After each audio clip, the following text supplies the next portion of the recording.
office for this one for the first time, for the day. This is the start of the day. चलिए, बहुत अच्छी बात है. एक छोटा सा एक introductory point of view. I am Deepak, Secretary General for ASSOCHAM. JG is taken over as the President of ASSOCHAM, so we very welcome him and all of you to this press conference. Very broadly, just to put the context, I think while the world suffers, let me use the word, there's a lot of unrest, there's a lot of pain that a lot of parts of the world are going through. I think India as a country has held it well and held it really, really well. हमेशा क्या होता है कि कई जगहों में चीज़ें चढ़ जाती हैं, कुछ चीज़ें गिर जाती हैं, but as a business unit in companies, you will say, for example, we have 100 business units, all 100 will never do well. There could be 80 of them will do well and 20 of them will not do well. So eventually क्या होता है कि it is a net resultant of these forces that really take a country or a company forward. So similarly, that's the state of the country right now. I think we are finding it that in a long-term basis, we see a very positive outlook for this country, whether it is economically, whether it is our global footprint as leadership on the political side, on the business side. I think there are many, many positives that are coming our way. Long-term benefits that the government's policies have initiated will be seen, we are seeing them, like for example GST, and as we go along we will continue to see that this becomes even better and better. So there are many things that I could say, but right now what I would do is, rather than me talking, I think let's get the President to address all of us, and then the way we will do it is that we will get you to ask questions if there are any from your side on a specific. May I request you to raise your hands and we will be happy to answer those, and obviously we'll see as it goes now. Ajay. So firstly, thank you so much. I never expected to see so many of you here at this press conference. Very warm welcome to all of you. Look, I think it's a fantastic time to be President of ASSOCHAM, part of a business chamber. As Deepak was saying, India is indeed a bright spot in the global economy at this point of time. One of the few bright spots. And I think at a time when India is also presiding over the G20, India has shown to the world that it is a worthy leader of the G20. In most members of the G20 countries, you see that inflation is so high, growth has collapsed. In every which way, the economies are suffering, and on the other hand, India is showing how an economy is to be managed in difficult times like COVID. So the way India has handled its economy, we've managed to keep control over our inflation. I know that the World Bank just had a press conference, and I think even they've indicated that they see signs of moderating inflation in this country. Economic growth is still the highest amongst the G20 countries. We continue to spend large amounts of money on infrastructure. The Finance Minister spoke about a 10 lakh crore investment into infrastructure this year.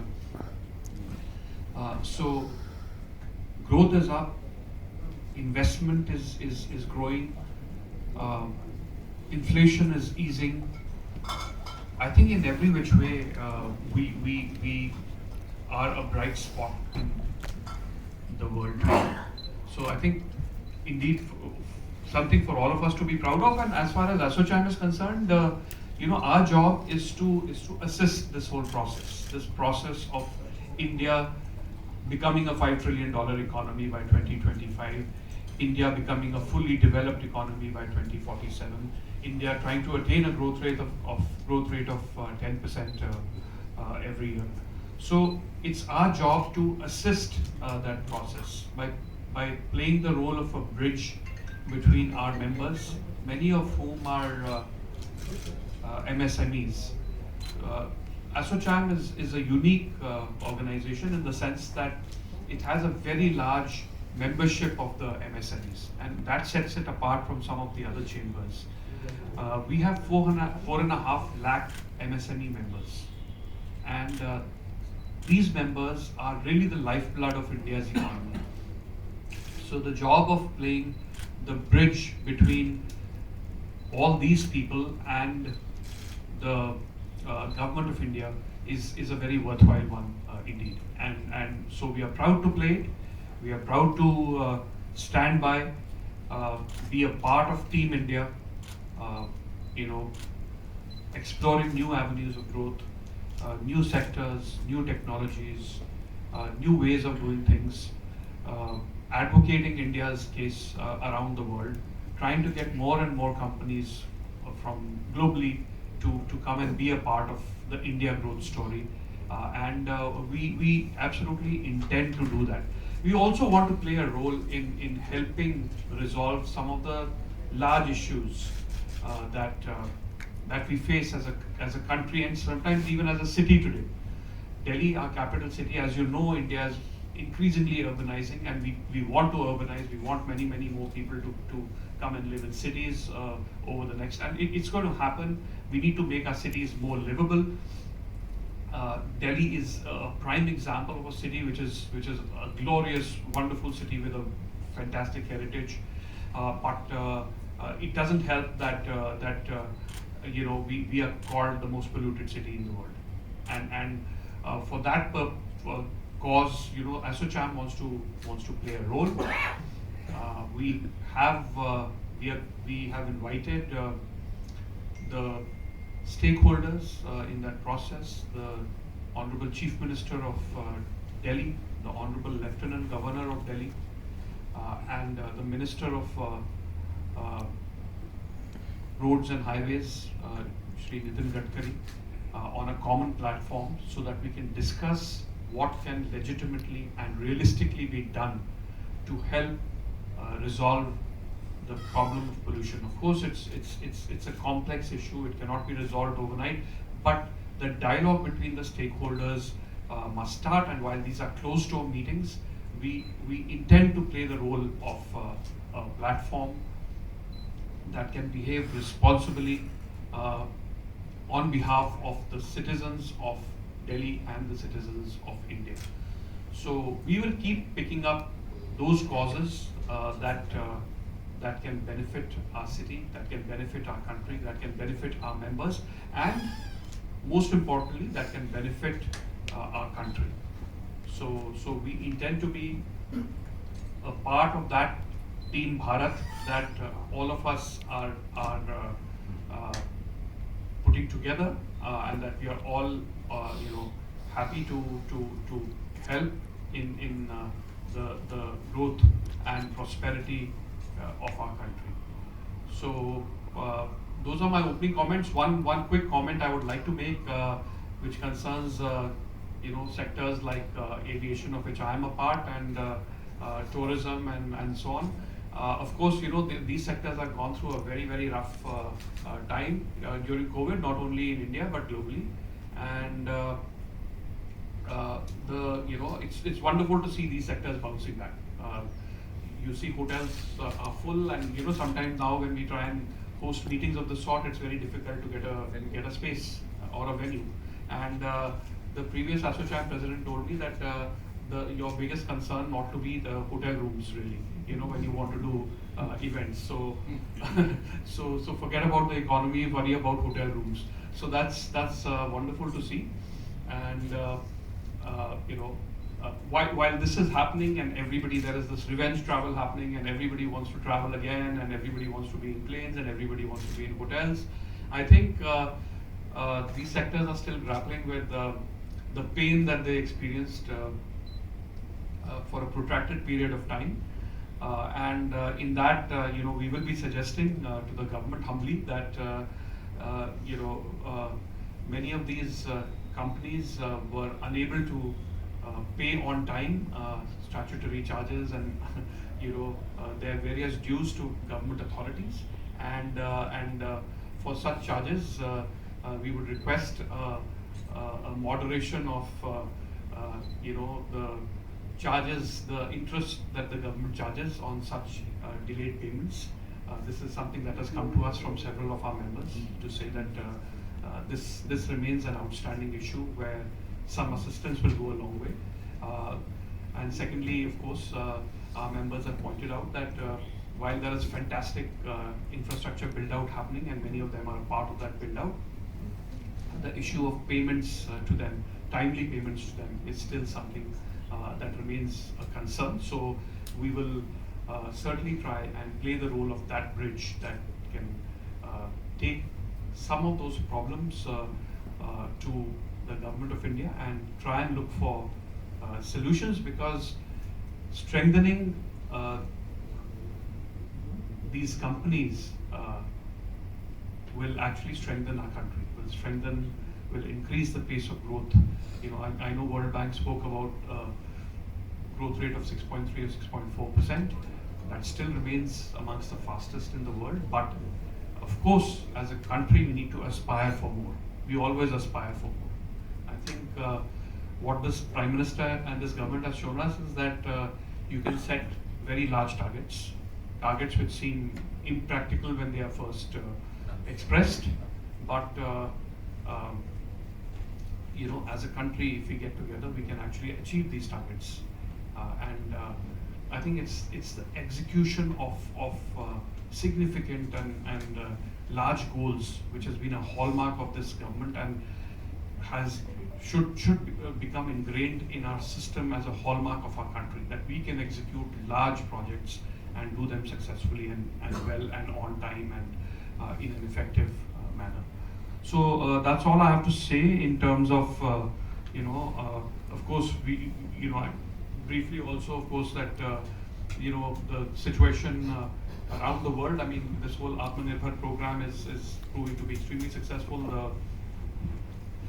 What's happening with we have for the first time, I think, in my lifetime, and we always thought that, you know, manufacturing will happen in countries other than India, and that we had missed the bus, and that we were always going to be a services economy, and of course our services sector is extremely strong and doing you know, continuing to grow, and that services export is increasing, and all that is going extremely well. But for the first time, I think we have a significant opportunity to become a manufacturing country as well and ensure employment for our people through that route. I think this Atmanirbhar program, the PLI programs, all of those are going exceedingly well, and I think you know, we keep saying that there is this opportunity vis-a-vis China, and that a lot of countries are looking for China +1 and so on and so forth.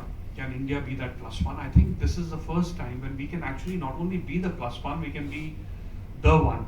So I think in that, any support or any advice or any suggestions that we can give to the government of India, it will be our privilege as ASSOCHAM to do. Of course, financially, our management has been great. We'd like to compliment Honorable Finance Minister Nirmala Sitharaman ji and the RBI Governor Shaktikant Das ji for doing a fabulous job managing the economy through COVID. You know, all of us had you know, arguments with them during COVID, when I think the world and many of us in especially the stress sectors asked the government to spend more, that they needed to spend much more. I think what they did instead was to live, not only live within their means, but what they spent was really on investment into our economy rather than doles. And I think that was absolutely fantastic. Money spent on infrastructure, money spent on hard assets is paying dividends for our country. And I think this whole process of assistance to sectors was very judiciously used.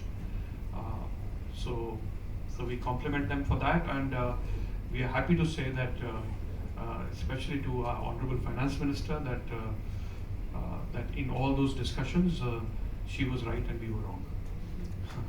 So that's pretty much all I have to say, and please feel free to ask questions, and if there's anything that we can. Yes. Hi sir, I'm Ashutosh from Fortune. So Ashutosh doesn't need a mic. Everybody can. Go ahead. So my question essentially is that the interest rates and the lending rates have gone through the roof, and also the trajectory is likely to remain high, at least for some time now.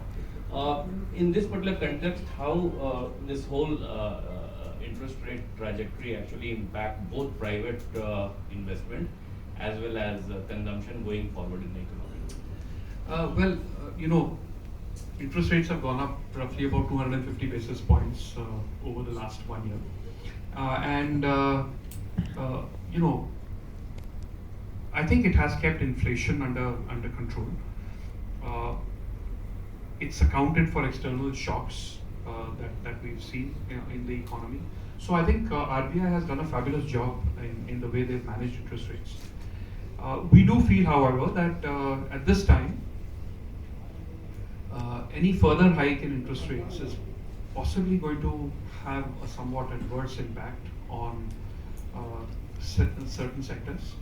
And therefore, our suggestion would be to consider carefully before any further hikes. I know that a 25 basis repo rate hike has been talked about and so on. We feel that time has come for a pause to this interest rate hike.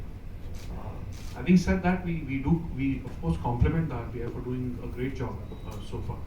But I think sectors such as you know, the auto sector, the housing sector, all these sectors, I think they need a signal now that there is an easing off of interest rate hike. So they Mr. Singh, Dave here from ET Infra. Now that you assume the presidency of ASSOCHAM, what is the agenda that you will take forward to the government, especially with regard to the aviation sector? In the last few years, you have been very vocal about bringing down the VAT on ATF. Much has been done on that. So second question also would be the rationalization of VAT on ATF that has happened. Has it brought about any change? Are we going to see any of those flight tickets sort of coming down a bit, if that has happened? No, so firstly, as you noted, VAT has come down quite significantly. In today we have just about 3 states that have really high VAT on ATF. I think Tamil Nadu, 4 states, Tamil Nadu, West Bengal, Assam and Delhi remain the 4 states that have high VAT on ATF. I think every other state, including states like Karnataka and Maharashtra, where there is a large offtake of aviation fuel, has reduced VAT from that 28-29% to 18%, and hopefully we'll find a way to reduce that further from 18%. I think the results are bound to show up for these states, that wherever VAT gets reduced, fueling happens in those states, and certainly this assists the aviation sector, because it was an anomaly that the aviation sector in India, which has such fantastic potential for growth, is getting hamstrung by the fact that fuel rates are so high. So we will continue to work with the state governments that have high VAT. Some of it will be a natural process of fueling in states where VAT is lower.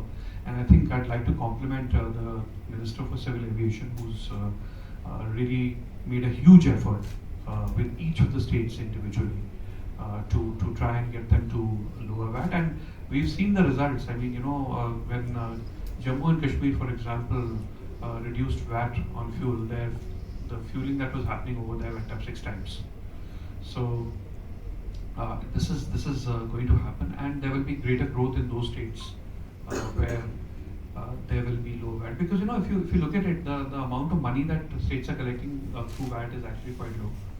And by lowering VAT, what you do is you get more flights into your state, you get more tourism, you get more business trips and so on, more flights in general. So all that helps. You get more airports to become operational. So VAT will remain a big issue for the aviation sector, and of course, we are looking to see how best India can now fly, create its own hubs in India.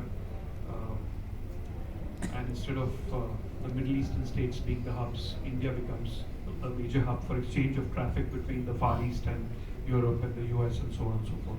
So we'll continue to strive to work towards that. But lowering of cost,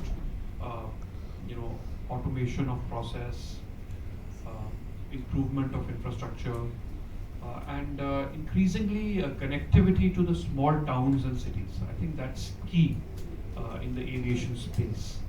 This whole regional connectivity scheme that was, I think, this has been one of the most successful schemes of the government of India, and has improved connectivity, connected those towns which have never been connected before. The number of airports that are in use have gone up from 72 to 144 in a short period of time. So it's been great, and now we'll be starting with the seaplane connectivity, small plane connectivity, much more helicopter connectivity, and increasingly as time goes by, first on the logistics side on drones, and then hopefully passengers flying on drones as well.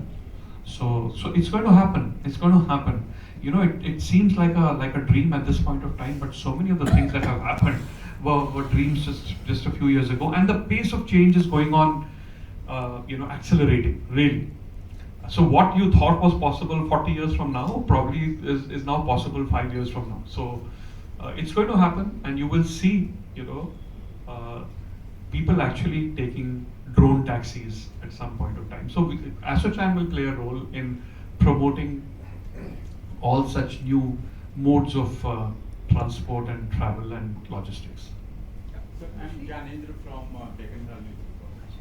You refer to statutory dues, basically relief related to that.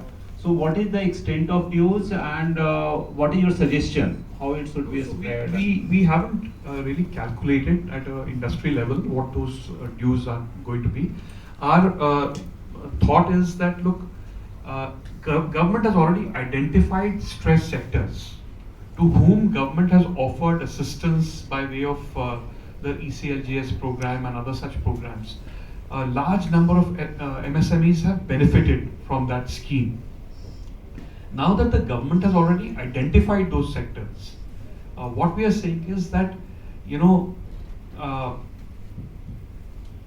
clearly they were stressed, which is why they were unable to pay the statutory dues on time. Now, for those statutory dues, if there can be some concessions, because of course the interest rates on that is quite high.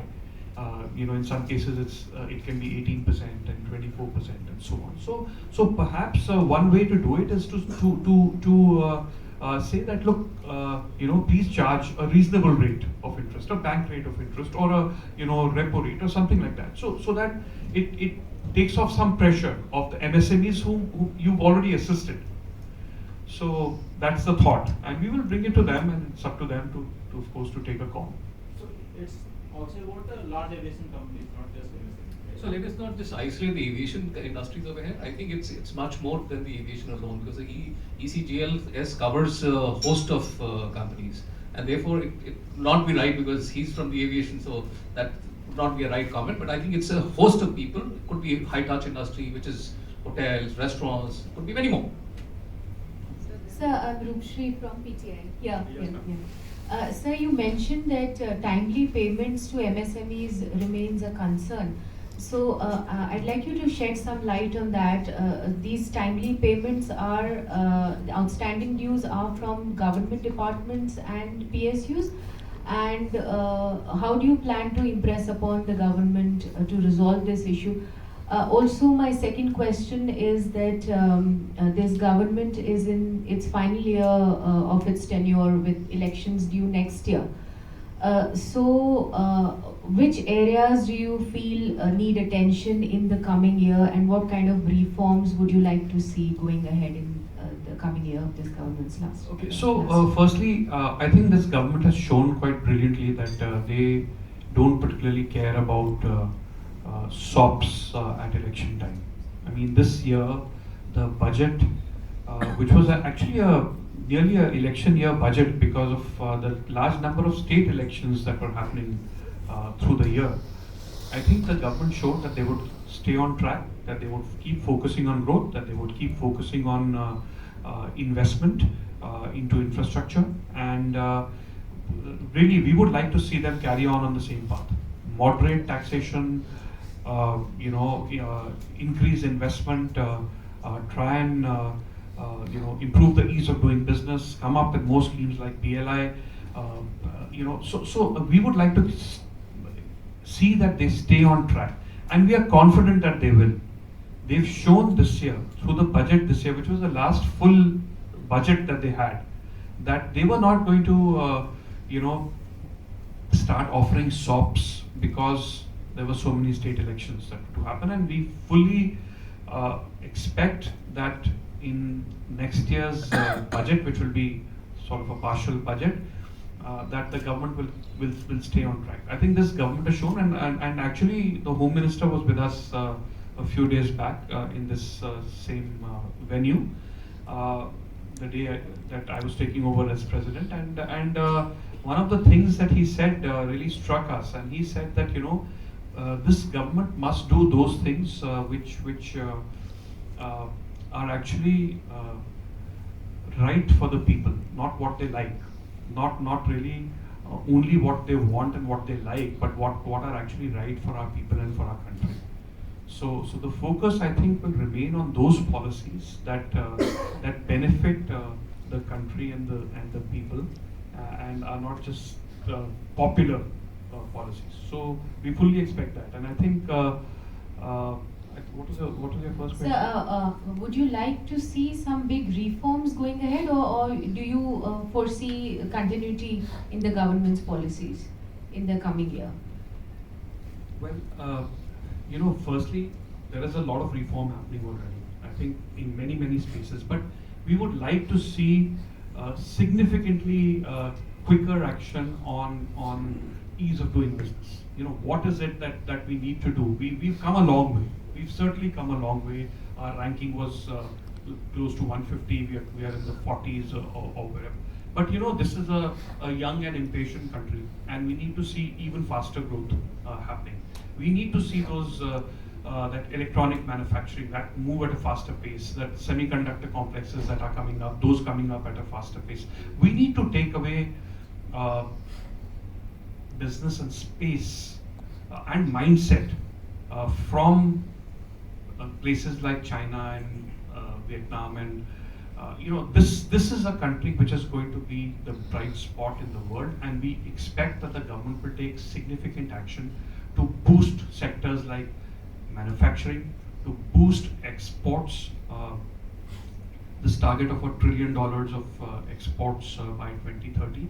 We need to make sure what is it that will stop that from happening. We need to identify those, and that is the job of chambers like ASSOCHAM to say, look, here is your target, but here is how you can possibly achieve it by removing the following roadblocks.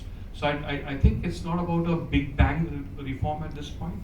It's a lot of steps to achieve the targets that we've set for ourselves.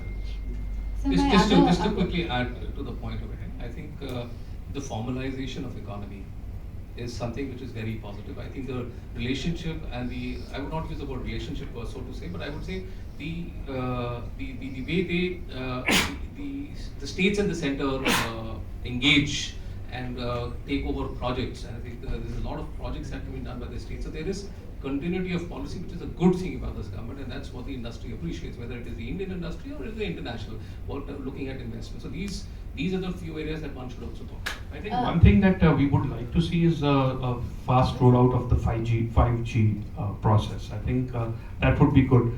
This new announcement by the Prime Minister on 6G as well.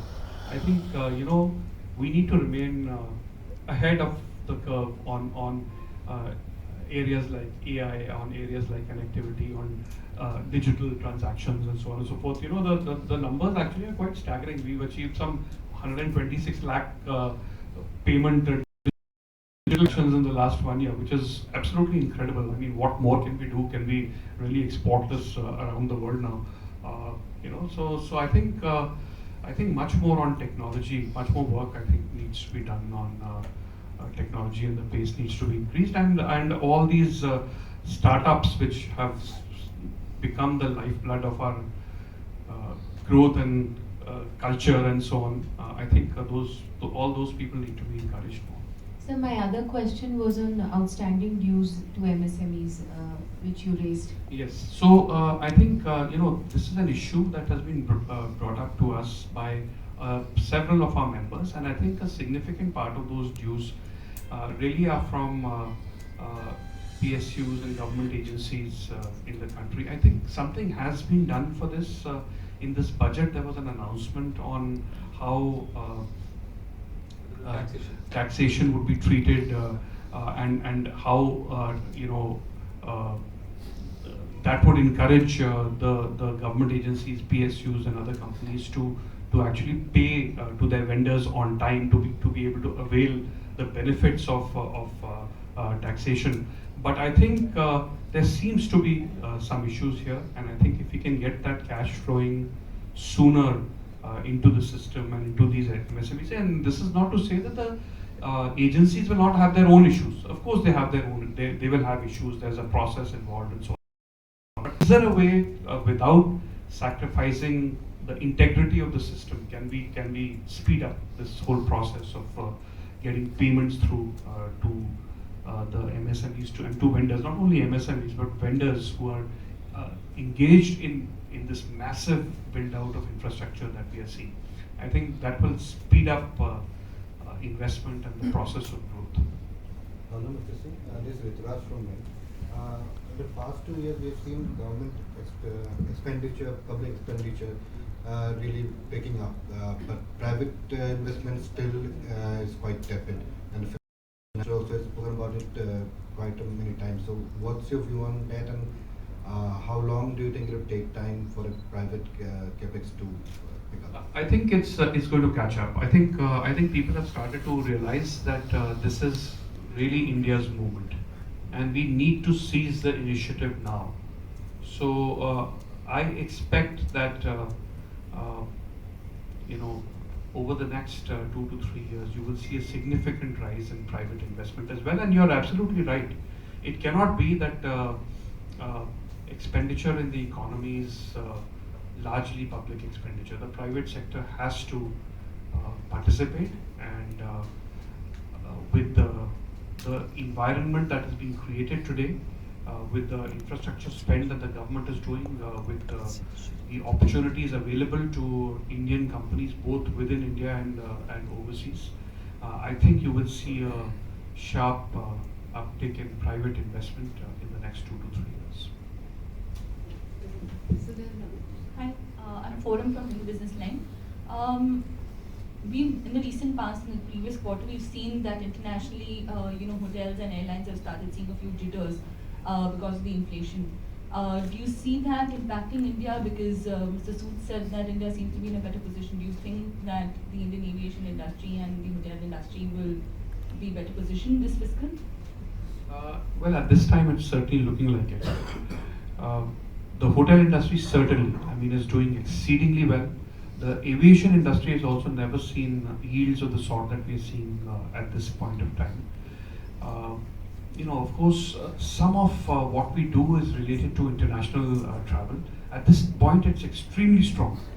But if growth tapers off internationally, we have to see how that impacts travel. At this time, it's extremely strong, and it's not looking like it's easing off.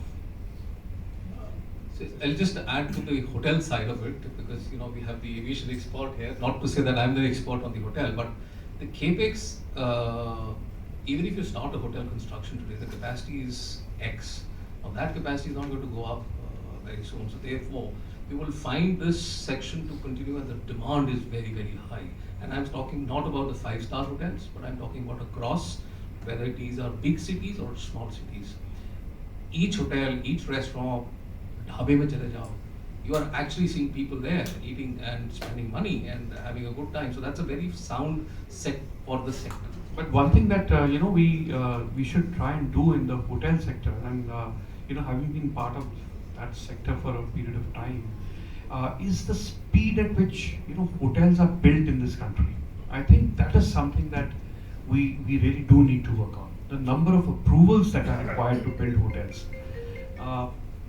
We had a conference, World Economic Forum conference, a couple of years ago in India, and the head of Marriott was saying to us there that, look, why is it that it takes so long and the process is so long in India? And it's because there are a whole plethora of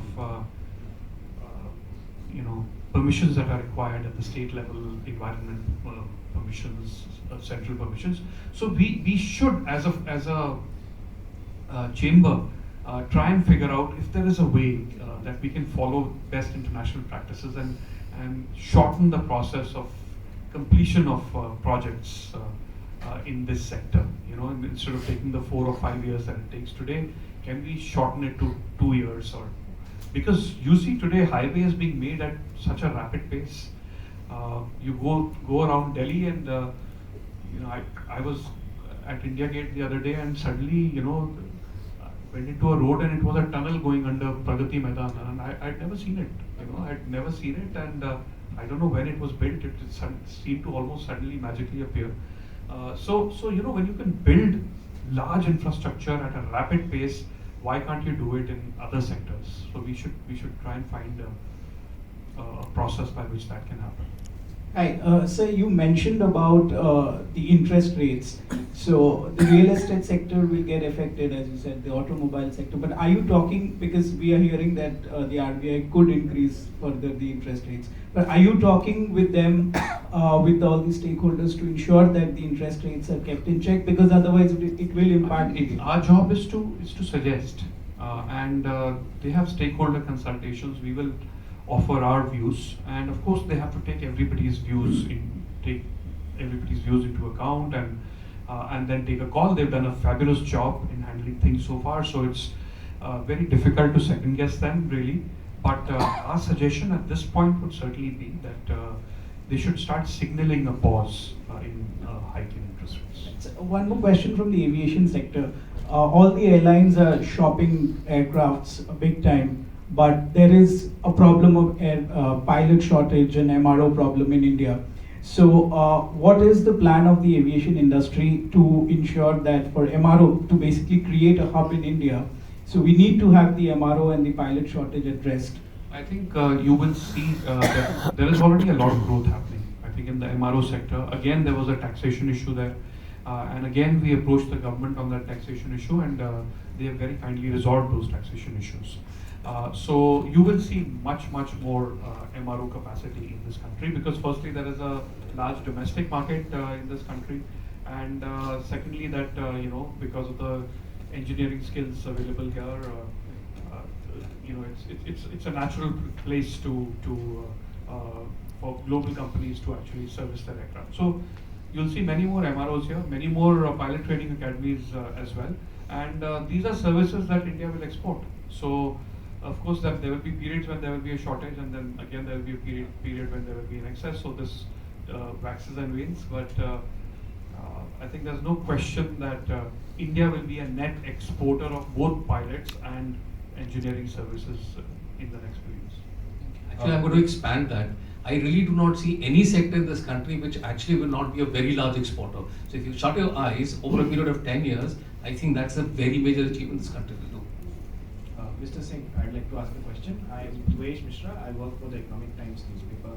Sir, the World Bank and the ADB both have moderated India's growth forecast for the current financial year. So what is your take on this?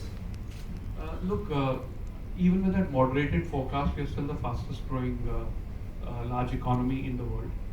And you know, while there may be minor moderation, I think the path is, we are on the right path, and we have to continue to find ways in which we can keep increasing our growth rate.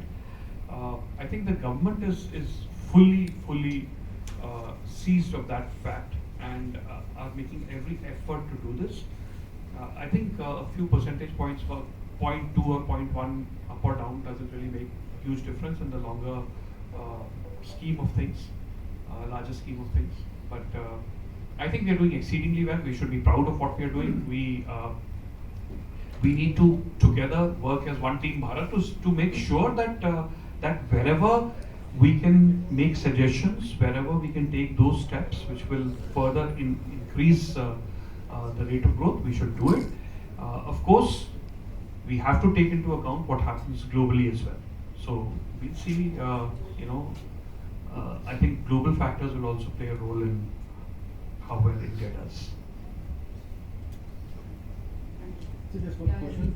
जिस पर अभी हाल में investments को controversy में रहे, political party भी जिस तरीके से उनको टारगेट करी है, जस्ट वांट टू अंडरस्टैंड जो अभी सिनेरियो है कैसे देश के किसी माहौल पे कोई इम्पैक्ट पड़ेगा, इंडस्ट्री पॉइंट ऑफ व्यू से आपको क्या लगता है? मुझे लगता है कि भारत की जो एक अपॉर्चुनिटी है वो इतनी बड़ी है कि इन छोटी छोटी चीज़ों से कोई असर नहीं पड़ने वाला, कोई भी असर नहीं पड़ने वाला। ना कोई ये जो पॉलिटिकल कंट्रोवर्सी है ये पॉलिटिकल स्पेस में ही छोड़ देनी चाहिए। जहाँ तक इकोनॉमिक स्पेस का सवाल है, जिस प्रकार से ग्रोथ भारत में हो रही है, जिस प्रकार से अपॉर्चुनिटी भारत में आज अवेलेबल है, जिस प्रकार से भारत को विश्व आज देख रहा है, इन छोटी छोटी चीज़ों से कोई असर नहीं पड़ेगा। Sir, Gyaneshwar Dayal from Pioneer. More than 10,000 MSMEs closed down in 22-23. What's your take on that, and would that not have impact on economy as a whole? See, any company shutting down is something of concern, but this is part of the economic process. 10,000 might have shut down, but 20,000 might have come up as well. So this is part of process. It's our job to ensure that the system is strong and is able to take these, that growth keeps happening. More and more companies keep coming. More and more innovative ideas keep coming, and that the entire system is supportive of business. MSME के अंदर just want to add one more thing with your permission. Capability for MSMEs is extremely important, and teaching oneself is the responsibility of you.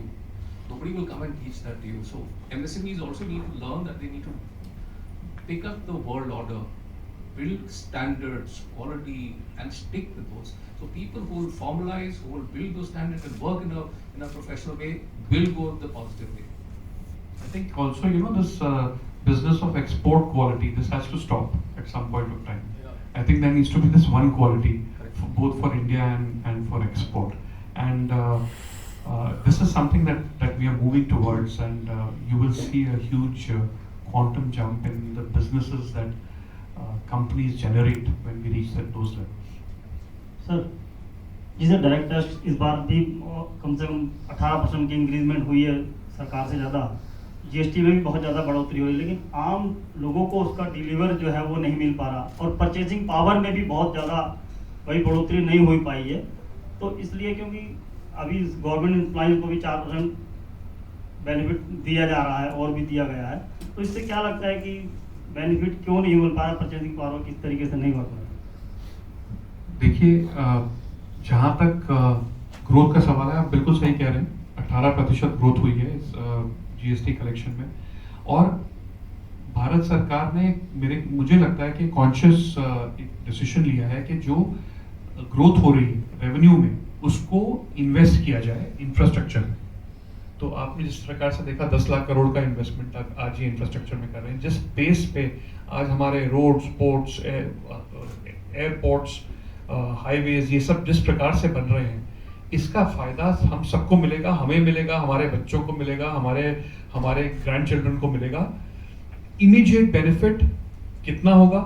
आप देख रहे हैं कि जिस प्रकार से अपॉर्चुनिटीज आज, जैसे इंफ्रास्ट्रक्चर जब बिल्ड आउट होता है तो कंपनीज के पास और बिजनेस होता है, और पैसे होते हैं, और लोगों को एम्प्लॉयमेंट मिलता है। तो उस प्रकार से इनडायरेक्ट ग्रोथ तो सबका होता है। डायरेक्ट कि आप एकदम से टैक्स कम कर दिया, वो भी थोड़ा सा मॉडरेट ही किया है इस बार, थोड़ा थोड़ा करके ग्रेजुअल प्रोसेस से भारत सरकार कर रही है, और हमारे हिसाब से तो बहुत अच्छा काम हो रहा है। और कोई भी और आप लोगों में से किसी का भी सुझाव हो जो हम भारत सरकार के सामने रख सके, हमें बहुत खुशी होगी वो करने।